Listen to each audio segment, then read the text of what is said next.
Ever wish you could clone yourself? Ever wondered how you grow?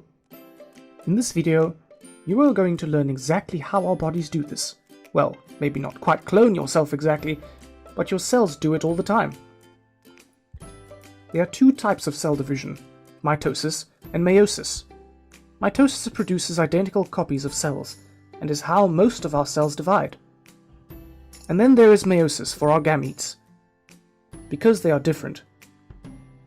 Remember that gametes only have 23 chromosomes, rather than the normal 23 pairs.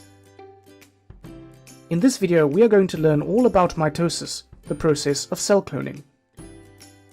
But before we start, to make sure you're not in for a rocky ride, you need to know what all of these terms mean.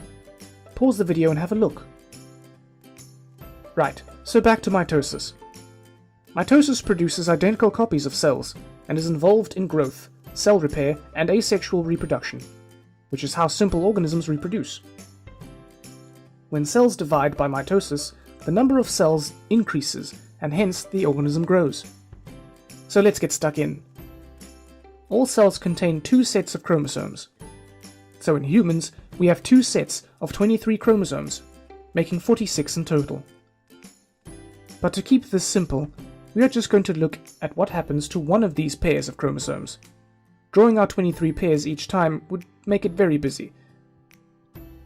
These chromosomes are homologous, which means they carry the same genes, but they may have different alleles, which are alternatives of the same genes. So the chromosome from your dad may carry the blue eye allele, and the one from your mum may carry the green eye allele.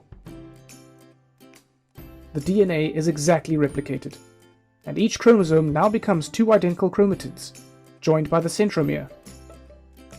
Chromatid is the word we use to describe the newly copied chromosome, the identical copies. The chromosomes become attached to spindle fibers, which run from one pole to another.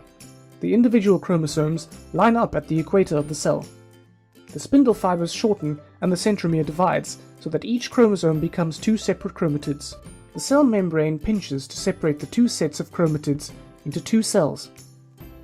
So the original cell has become two daughter cells. The daughter cells are identical to one another, identical to the parent cell, and have the same number of chromosomes as the parent cell. There is of course much more detail than this, but this is all we need to know for now. If you want to learn more, just Google mitosis. Okay, so maybe you can't go out and clone yourself, but you do at least know how your cells manage to do it. From this video, you should now know that mitosis is how cells divide in order to grow and repair, or for asexual reproduction. When a cell divides by mitosis, two new cells form, and each cell is identical to the other, also to the parent cell.